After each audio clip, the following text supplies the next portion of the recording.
Halo, kita berjumpa kembali dalam video pelajaran biologi kelas 12 dengan saya, Ibu Fuji Kartika A. Sitorus.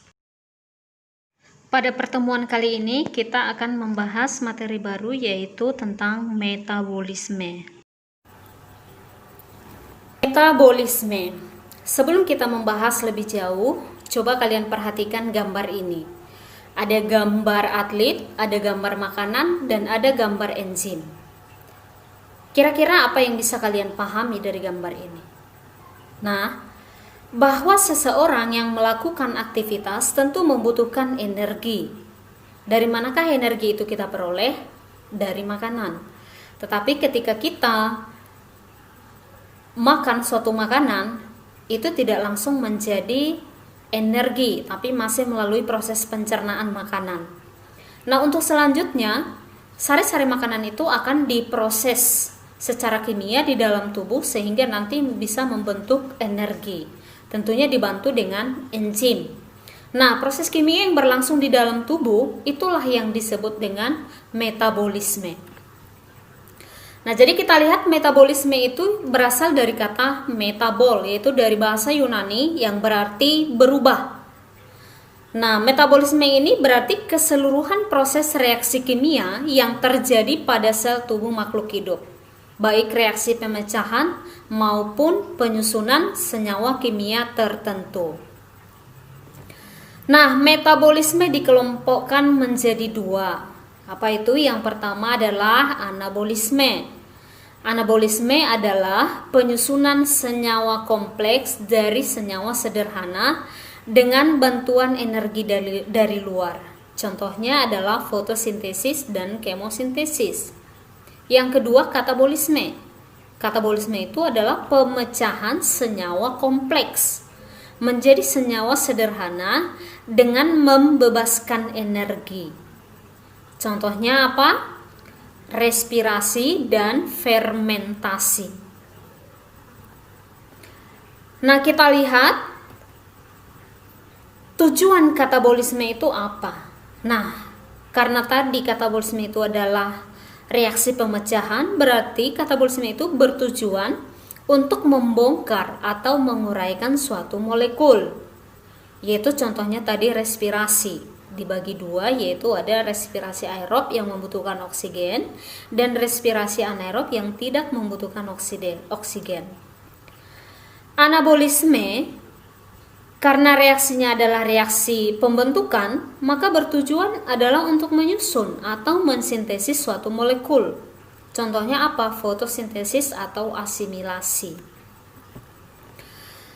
Nah, respirasi aerob dan respirasi anaerob. Nah, respirasi aerob kita lihat reaksinya C6H12O6. Apa itu C6H12O6? Yaitu glukosa. Glukosa yang berasal dari makanan yang kita makan. Nah, bahan dasarnya tadi glukosa ditambah dengan oksigen yang kita ambil dari udara. Nah, nanti ini akan mengalami proses kimia sehingga menghasilkan apa? Karbon dioksida, uap air, dan ATP, adenosin trifosfat. Inilah yang disebut dengan energi tadi. Ya, melalui 3 tahap. Ya, yang pertama adalah glikolisis, yang kedua adalah siklus atau daur Krebs, dan yang ketiga adalah sistem transport elektron. Nah, sebelumnya di antara glikolisis dan daur Krebs itu ada reaksi sementara yang disebut dengan dekarboksilasi oksidatif. Respirasi anaerob atau fermentasi ada 2, yaitu fermentasi alkohol, berarti nanti produk akhirnya adalah alkohol. Dan yang kedua adalah fermentasi asam laktat, yaitu produk akhirnya adalah asam laktat. Kita bahas yang pertama reaksi tadi ya, glikolisis. Apa itu glikolisis? Yaitu rangkaian reaksi yang menguraikan satu molekul glukosa menjadi 2 molekul asam piruvat. Berarti pengubahan glukosa menjadi asam piruvat. 1 molekul glukosa menjadi 2 molekul asam piruvat. Nah, glikolisis terdiri dari 10 tahap, masing-masing dikatalis oleh enzim, ya, dibantu oleh enzim. Dari 10 tahap tersebut dapat dikelompokkan menjadi 2 fase, ya.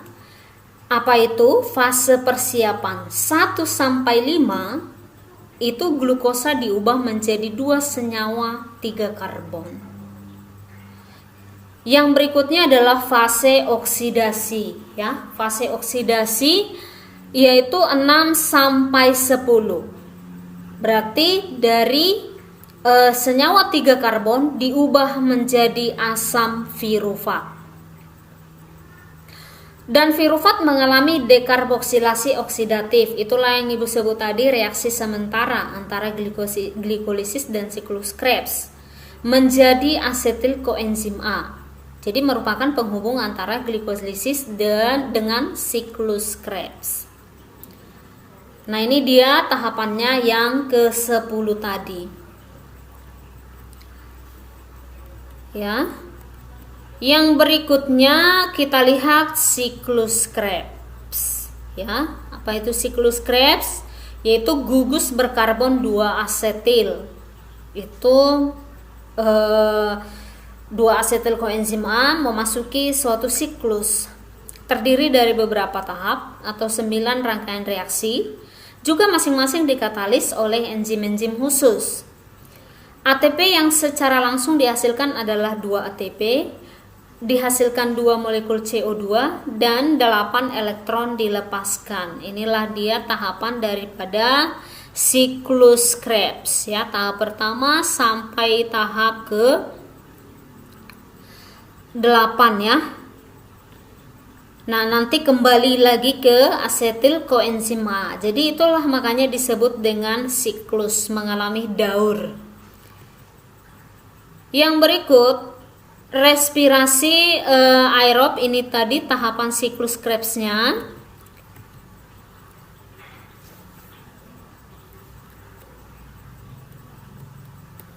Nah, yang berikutnya kita lihat sistem transport elektron.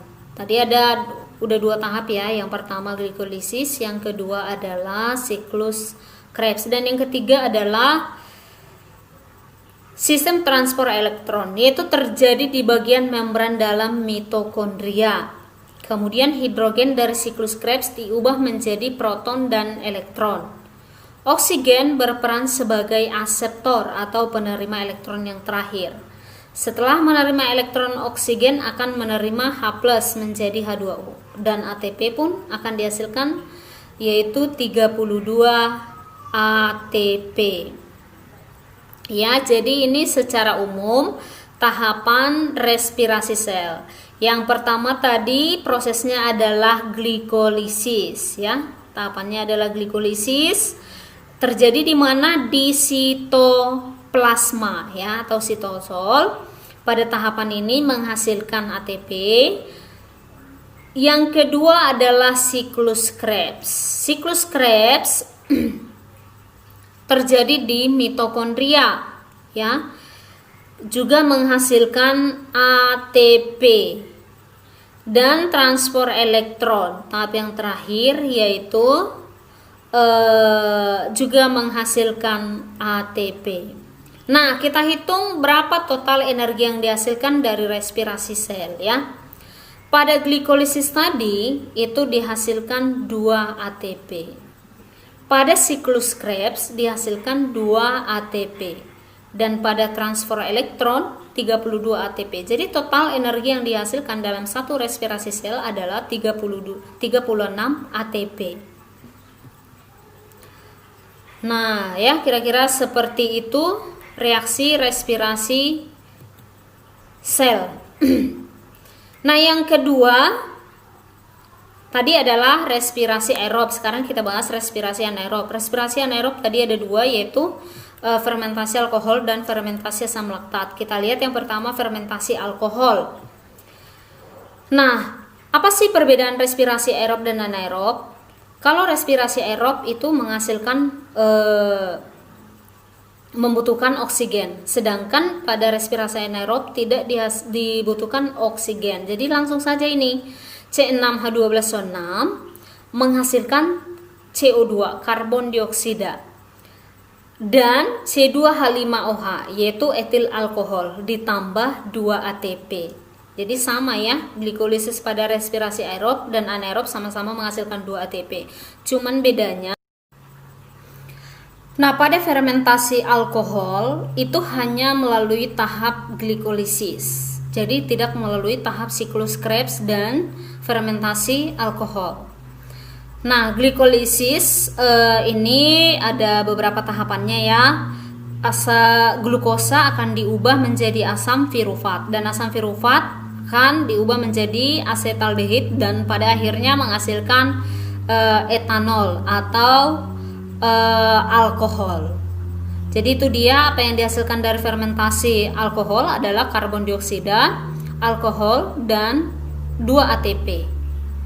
Kemudian kita lihat fermentasi asam laktat, ya. Bahan dasarnya sama yaitu glukosa tanpa oksigen, kemudian menghasilkan karbon dioksida, asam laktat, dan 2 ATP. Jadi perbedaan antara fermentasi alkohol dan fermentasi asam laktat adalah dari produk yang dihasilkan. Kalau di fermentasi alkohol ada dihasilkan dia alkohol, sedangkan pada fermentasi asam laktat dihasilkan asam laktat. Nah, di sini glukosa itu akan diubah menjadi asam pirufat dan asam pirufat langsung dihasilkan menjadi asam laktat. Kemudian fotosintesis. Fotosintesis adalah reaksi anabolisme. Nah, fotosintesis ini adalah proses pembentukan makanan ya pada tumbuhan melalui bantuan cahaya matahari yang diikat oleh klorofil ya. Jadi dia berarti membentuk molekul ya, pembentukan atau penyusunan molekul. Apa yang dibentuk? Ya glukosa, makanan. Tahapannya yaitu ada reaksi terang dan ada juga reaksi gelap. Nah, ini dia yang terjadi pada tahapan reaksi terang. Ada fotosistem 1, ada fotosistem 2 ya. Yang berikut adalah reaksi gelap. Berarti reaksi gelap itu tanpa membutuhkan cahaya matahari. Kalau reaksi terang dia harus membutuhkan cahaya matahari. Jadi pada tahap reaksi terang ini dia tumbuhan itu, klorofil itu akan mengikat cahaya matahari. Sedangkan pada tahapan reaksi gelap itu terjadi proses oksidasi ya atau fiksasi karbon. Ya, Ibu ulangi, pada reaksi terang terjadi pengikatan cahaya matahari dan yang pada tahap reaksi gelap terjadi fiksasi karbon atau pengikatan karbon dioksida. Ya, itu dia. Nah, kita lihat di sini teknologi pengolahan makanan. Ya, ada teknologi makanan berkadar gula rendah, teknologi pengawetan makanan berkualitas tinggi, dan teknologi substitusi energi dari produk pengolahan makanan. Demikianlah materi yang dapat Ibu sampaikan pada pertemuan kali ini. Terima kasih.